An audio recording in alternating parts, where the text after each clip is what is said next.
This is Your Space with your host, Hannah Arinaitre. Your Space is a place where you, the youth, get to express your views and express your thoughts. And with me here is an immaculate team that I'd love to introduce. Hello everyone, my name is Monica. Thank you so much, Hannah. Glad to be here. Hi everyone, my name is Joel Sakwa. Thank you for having me. Hello viewers, I'm Patricia Achano Kiria. I'm excited to be here. Yes, today's topic is one that is going to get you cracking up a little bit and maybe having you point fingers at yourself. Hard work and self-reliance. I just want to know one simple question. Does hard work pay, Dr. Patricia? Yes, hard work pays. And it doesn't just pay a little, it pays a lot, depending on how much work you put in. So it is very, very important for us to take note of that. That when you work hard, you actually get paid, and even overpaid, depending on the amount of input you put in. Yes. Sakwa, does hard work pay or it pays? Oh yes, I believe it pays, but hard work pays, but smart work pays better. Okay. Okay. Monica, work smart. What do I say after him? I don't know. Does hard work pay? It does. It truly does. It pays. It pays. Hard work pays. We're in a generation, or commonly known as the .com generation or the Gen Z generation, Millennials. that really does not treasure hard work and self-reliance and being strong-headed about doing one specific thing. We look at soft life as the way to go. Monica, what is soft life? Soft life is I know there are many ambassadors of soft life out there, so like you. Hopefully I represent you guys well. What is soft life? Soft life is me having it when I want it, how I want it, to the degree I want it, without lifting a finger. Sakwa, did you get that? Did you get what soft life is? All right, but I would have another definition. Yes, please. First, talk about the ladies. The lady habits. We want everything to be done for us. Of course, I'm speaking on your behalf, Monica. We want everything to be done for us. Everything should come to a silver platter. Actually, before this show, she was talking about the kameza. Everything should be on the kameza. Kameza. So that idea of like we are entitled, this thing should be done for us. Yes. That's the soft life. That is the soft life. Yeah. Dr. Patricia, I don't know if you're aware about how we are enjoying soft life as the .com era. Soft life is ruining this nation. You know, soft life is about getting to comfort zones. You are comfortable out there and you do not want to dirten your fingers. And when you don't want to dirten your fingers, it has got its consequences. So I think we need to change our attitude. First of all, know our purpose in life. If we understand our purpose in life as young people out there, then we will be able to work hard. To work hard in order to achieve much, in order to gain that prize. Just like the life of an athlete. These Kipsiros and Cheptegeis and Kiprotich, they really invest a lot of time in preparation, in training. It is sacrifice. Where someone rises up early at 4 a.m. and he's taking on the track, preparing himself. The people of soft life would wake up in the morning on the day of the event and go to the track, but they would not win. They would not even complete the race. Because remember, the body is not ready for it. Yes. So for somebody to really be successful, he has to invest a lot of time. He has to prepare his or her mind. Yes. He has to read or work hard, depending on whatever calling it is or purpose. If he wants to achieve or fulfill that purpose, he has to invest hard work. So I was actually on social media, on TikTok, and I watched this very interesting meme that depicts exactly what soft life seems to be for us in this generation. So this person was tired of working. He just joined the company. 1 week into the company, goes to the boss, and he's like, you know what, boss? I just need time to go back and rewind and relax and get my mental health. You like using the mental health part. The mental health to first, rejuvenate. And I find that quite interesting that we are not really self-reliant and diligent in the kind of work that we are doing.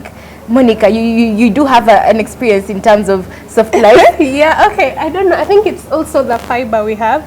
I also, there is a meme I saw moving around sometime where this girl is with her friends at a round table and she's really crying. And then the caption was, she's like, can you believe they hired me and at my job they actually expected me to work? I'm so depressed. And then they're like, why would they do that to you? People are evil in this world. So I think this generation really needs to understand like certain things. Basically, the soft life bit, Yes. the hard work, soft life really can't move together like this. There is a place where there's a divergence somewhere. I don't know about you, Sakwa, but I am aware that there's a stereotype that the gentlemen are the kings of hard work. You work hard and hard work becomes gentlemen. Yeah, it's this is more than a stereotype. It's real. Let's get real. Is it real? Some ladies, I'm sorry to say, I don't want to be sexist, but some ladies are really lazy. Like you want That's across. I don't know how this is becoming some lady. let's No. let's have some breather. Okay. Let's have some breather. Allow Sakwa to speak. So like you can really get disappointed in a person. A woman has no vision for her family, no vision for even their home, okay, even the simple things that you have. Even in school, you can ask, like, I can be in low class. Like recently I was asking some friend of mine, and I was asking her about her dreams, like after you're done with this low degree, what do you ever say? Then she said, you know, I'm just getting through. I just hope it gets done by the end of the 4 years. Do you wish to go to LDC? No. I'll just be, I hope they'll work out. You get that attitude and you feel like, as in, these are supposed to be the people that are supposed to motivate us, to get us, like, as the men. When you marry someone, you want somebody that is going to push you to work. The Proverbs 31 woman. Yeah, the Proverbs 31 woman. Yeah. Monica, you seem to disagree. He's raising the bar, listening.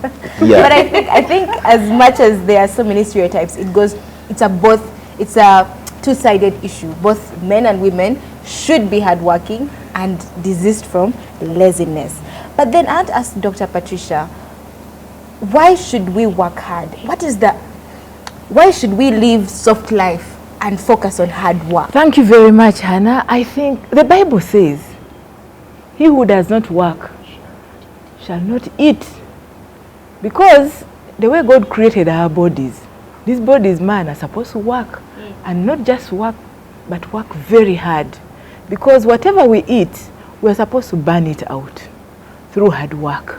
You're supposed to use your hands, your feet, and move your body and do something with it. So hard work pays, like we started.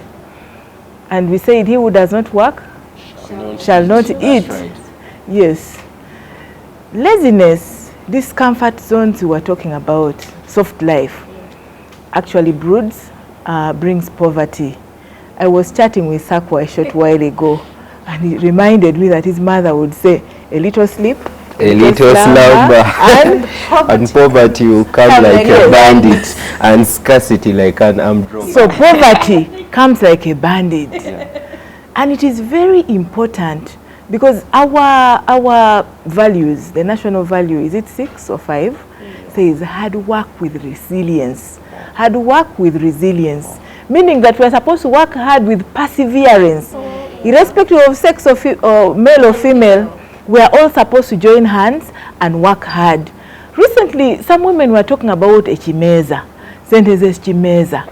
Yet the Bible says the women are supposed to be supportive to their husbands, but they were sitting back and watching soaps and waiting to see what has been put on the chimeza. The Bible says a woman of noble character rises up early before the sun comes out and does work to support her family. A hardworking woman is praised by her children. Yes, equally, a student who works hard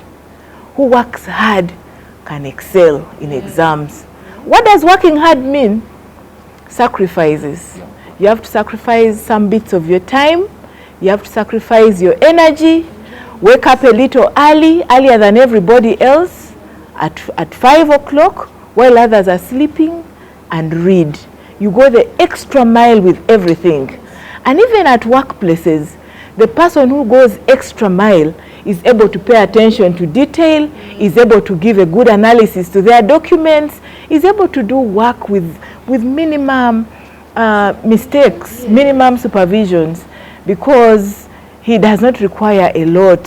He pays attention to detail, and whoever pays attention to detail normally comes out with very good outputs. So it's important for us to encourage young people out there to work hard. First of all, identify what your potential is. What is your purpose in life? If you identify your purpose in life, then you're able to maximize your potential to be able to achieve that purpose. Just like the Cheptegei's and Kiprotich, they work hard, exercise, practice, and they come back with gold medals, which we all celebrate. So everybody must work hard, must work very hard in order to be successful. Yes. It's interesting as you bring in the aspect of how it distincts you from everybody else. Yeah. And I know, Monica, you are a high achiever. My friend, this girl here is a high achiever. So I just want you to give us a glimpse into how you being such a high achiever and hard worker gives you that distinctness from everybody else. Okay, firstly, Hannah, really, guys. She's too much. No, give us your perspective. All right. Okay, generally, I agree with what Dr. said. Hard work gives you that distinction, right? Because you see, whatever it is that you're doing in your private space, that extra mile you're running, that diligence you're keeping, whatever it is that you're doing, people are watching, but they'll never come up to you and tell you, hey, I see what you're doing. Some do, some don't. I don't know, Sakwa, do you have a hustle, a side hustle? Yes, I used to cook some stuff, although right now. Which stuff? Which stuff? Tell us. Your customer might be looking at you right now. Right. So I used to prepare daddies for people that go to school and stuff like that. I think it's just like last year. I'm still finding my way, but at least I'm trying. That's what I'm happy about. Yeah. Yes, that's what I've been doing. Basically. I know you're very passionate about hustlers, side hustles. Yeah, because I have like tons of friends who hustle. Like, okay, I don't know why they call it side hustling. Hard work shouldn't look like punitive, guys. Yes. People look at it like, man, if that girl is working that hard, their home must have like some problems. Yeah. They must be like broke and stuff. Yes. No, it shouldn't be looked at like that. That's why I really enjoy. I love watching people push themselves out there and doing the extra mile to earn something or to do something that can at least ease the life around them, right? Yeah. So we have very many people. People make greeting cards. We have people making cakes. People doing so many gigs, and it's lovely to support them, right? And I feel like that whole hard work aspect and stuff, it gives us a different mind and makes works easy for the community and also the government. Yes. The group of people you're preparing for are not people who are mindseted of give me. There are not people who are out there and are like, how can I make it happen? And I feel like it's a very beautiful place to be in. I enjoy it. And I know so many times people are suffering when they're going into the job market. They're like, we don't have job experience. The job experience starts from the hustling. I don't know, I may not be someone that gives jobs, but I know, Dr. Patricia, you have been in that position. Don't you always take those particular people more seriously compared to others, those that have done like a side hustle, maybe, have some kind of experience in the work environment? Well, we take lots of things into consideration. Creativity, how creative is somebody, does he have the skills, the knowledge? Because like you said, there is no school for experience. Yeah. And when you hustle, you begin to learn lots of things at a go. I'll share my own experience. I have been teaching in the university, in several universities, before I got to this position. I taught at UCU, I taught at IUIU, I taught at Ukumba, I have been teaching PhD students at UMI. Those were my hustles.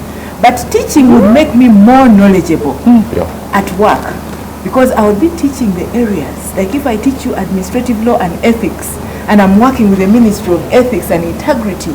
But teaching calls for a lot of hard work, because I would have to sit up and prepare before I go to teach people. I would have to read, I would have to analyze issues, and then go to teach. And then maybe a message I could bring out is the issue of procrastination. Students out there, when they're given coursework, and you say you have 2 weeks, they go and say, well, I'll do it next week. I'll do it tomorrow. I'll finish it on Friday. We're still discussing hard work and self-reliance. But I still want to know, what happens if our generation decides not to actually take this as a serious issue, Monica? Well, I feel like if we don't take hard work as a serious issue, there are very many side effects that come about it. We began the show when we were talking about soft life. Soft life needs funding. So it's either you're funding it or someone else is funding it. And God forbid that person is not your father, mother, or brother.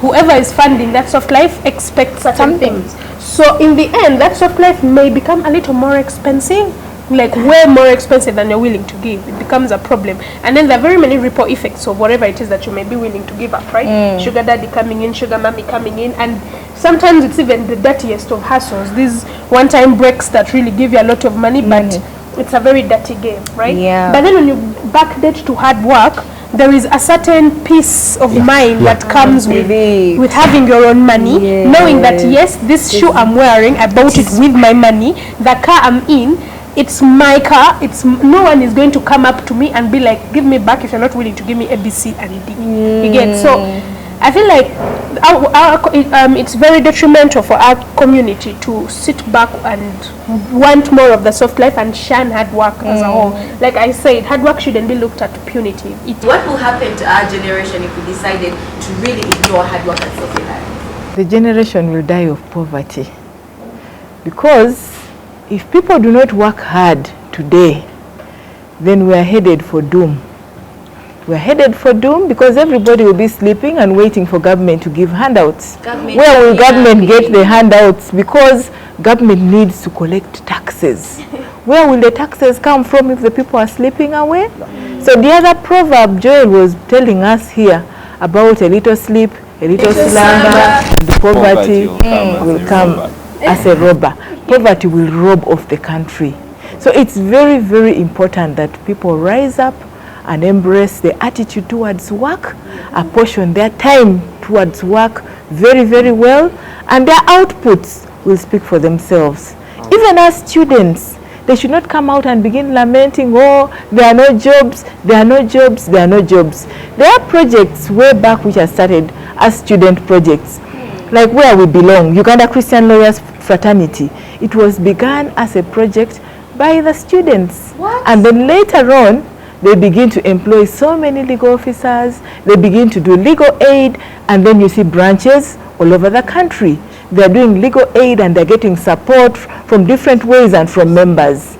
If you look at Refugee Law Project, it also started as a students thing. Yes, the students began Refugee Law Project, identifying cases related to refugees, seeking legal services from the law firms and so on. Students during our time would go to Luzira and listen, and listen to the prisoners. Some have overstayed in jail, others have not been given the opportunity to go to court, others are on remand for long, and so on and so forth. They've never been heard. So I believe, even as a student, you can do something. You can work hard and get paid for that work. You can volunteer somewhere and get paid, because voluntary service is not necessarily free service. You can get paid for something. Whatever it is you're doing, manage your time very well, bring in resilience and sacrifices here, and you will excel. You will excel. I'll share with you a brief example. When I was employed, and people would ask me, Patricia, chikola atia. Well, I have the fear of the Lord, but I was working hard. Because I worked hard, and each time I got employment, I would ask myself, hey, Patricia, how can I be the best research assistant this institution has ever had? And I would begin doing those things which bring me out. How can I be the best human rights officer here? How can I be the best policy and legal advisor here? How can I be the best principal legal? And I would begin to do those things which propel me to that area. And that means hard work, sacrifices, going to office very early, writing thorough research papers. Today we have people out there who, when they graduate, they cannot even write an application letter. It comes with so many errors and typos and you know, it is very disappointing for a university graduate. And yet, if you put in a little more energy, a little more effort, you will bring out the best piece. You write the best research papers, and people will admire you because of your outputs. And there are people by there in workplaces who, when they see others excelling, they begin having nugu. They'll say, but why is it that it is Hannah who is doing this? Why is it that it is Joel who is excelling? But they are sleeping. They are sleeping, while for you, you're busy reading and analyzing things and adding knowledge to the existing knowledge. So you will be very valuable. When you go for an interview, you will have to excel because you're more knowledgeable than others. Because you gave yourself a little more time and you put in a lot. And it's about time management, really. I'm interested in what is that push, Monica? What is that push? Talk about you need that push. What is that push? When we were beginning, Doctor mentioned something to do with purpose, right? When you align yourself to why you are doing what you're doing and the purpose therein, it is easier for you to keep at it. All right, of course, the days are going to come and it looks like whatever you're doing is not making sense. It's not making sense to the person next to you. It's not making sense to those who are supporting you in the same thing are now starting to doubt. And now it comes down to you to either keep feeding that vision, keep feeding it by hard work, keep feeding it by reliance, keep doing what you must do, or also fall back and be like, yeah, I don't get it anymore, so it's not working, and stuff like that. So it gets back, I would relate it so much with purpose and also the aspect of, I think, it's a good thing to keep in the place of praying and all that stuff, because it helps you align. You're sure about your purpose, you're sure about the praying bit, and you're merging the hard work bit. There is no way it can fail. I'm very curious. Sorry. Yeah. You will start this relay, this race. Fast. People will pass you. But when you're determined, you're looking at the price. You keep going, just keep going, just keep going. With perseverance, with resilience, the people who passed you, you get to a point where you begin passing them. I don't know whether you have run We've seen it. 100 meters. You begin to pass those people, and when you begin to pass those people with your perseverance, eventually you get the prize. Of course, there are times when you lose energy and struggle to it's hard. That is how it is in real life. Dr. Patricia, some of us look at you as someone who, you know, has it all. I am curious to find out, have you had a perseverance story, or for you things have always worked out? I think it's related to purpose. How do I get successful, get to where I am? I have also had challenges in life. Like I once told the story of how I was a volunteer, and you know, when you're a volunteer, you don't earn the same as a full-time employee of an organization. So while I was volunteering at Uganda Human Rights Commission, I asked myself the other question: how can I be the best volunteer ever that this institution has had? And I did not volunteer for more than 3 months. I was already confirmed, appointed as a research assistant in the institution, because my outputs, while a volunteer, I would make sure I'm in office very early. I would look at the files, write the legal opinions, analyze issues, prepare briefs, and so on. So it helped me come out, and that is all hard work. Today, many people don't want to volunteer, and yet when you volunteer, that's when they identify that potential in you. So when you have a purpose, said, I have to be one of the best lawyers this country has had. Today, I've contributed tremendously to this country. If you follow my path, my career path, in the commission, at Ethics and Integrity, in Ministry of Works and Transport, the major transport laws and policies had my input. The laws to do with fighting corruption, promoting moral values in this country had my input, including drafting the national ethical values for this country, which was launched in 2013. That's why today I'm very proud to be part of you, to be talking about these values. And we have seen corruption thriving in this country, where people have lost the values, where they do not have accountability anymore. Now we are talking about hard work. A person who works hard is normally accountable. to himself and also to the rest of the people they work with. So for me, I picked those principles and the fear of God. When you have the fear of the Lord, the Bible says in Proverbs 9:10, it is actually the beginning of wisdom. So now that wisdom comes with identifying the things which God does not like, and then you align yourselves to the will of God. You see cars that have not gone for wheel alignment, they move like this. But when you align yourself, identify what your purpose is in life, you go for your goal. You go for your goal. And I've seen that working out for me in my life. If you're purpose driven, I don't know whether you have come across a book, Purpose Driven. Yeah. No. If you're purpose driven, then you work at it and you'll invest a lot of your time with resilience and perseverance, and you'll be able to achieve what you aim for in life. Yes. I'm just glad that this conversation hit on some very important things. Volunteering. I know we had volunteering in this soft life era. But volunteering, as Dr. Patricia has explained, gives you that exposure on what you can actually do and what you cannot do.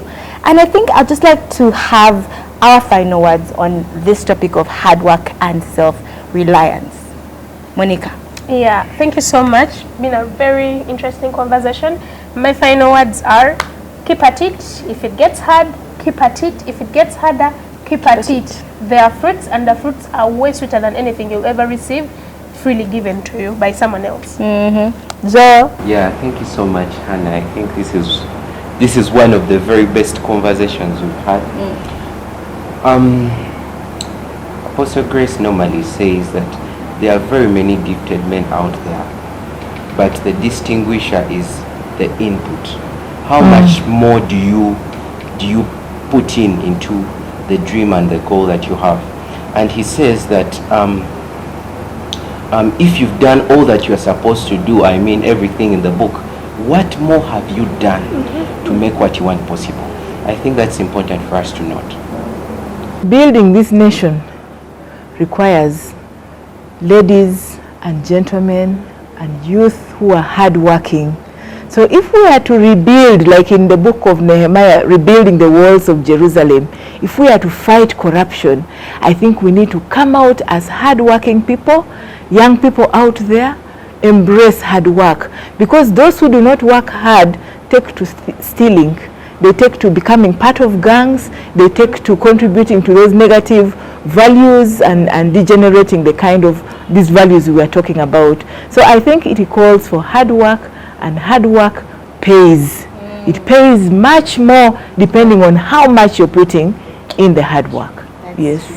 And from me to you, your space, I would just like to tell you that hard work is sweet. There is nothing sweeter than eating from your hard work, whether it's in your personal life, whether it's nationally, or whether it's in your family as well. But this has been your space. See you next week, same time, same place, with your host, Hannah Renaiter. Bye-bye.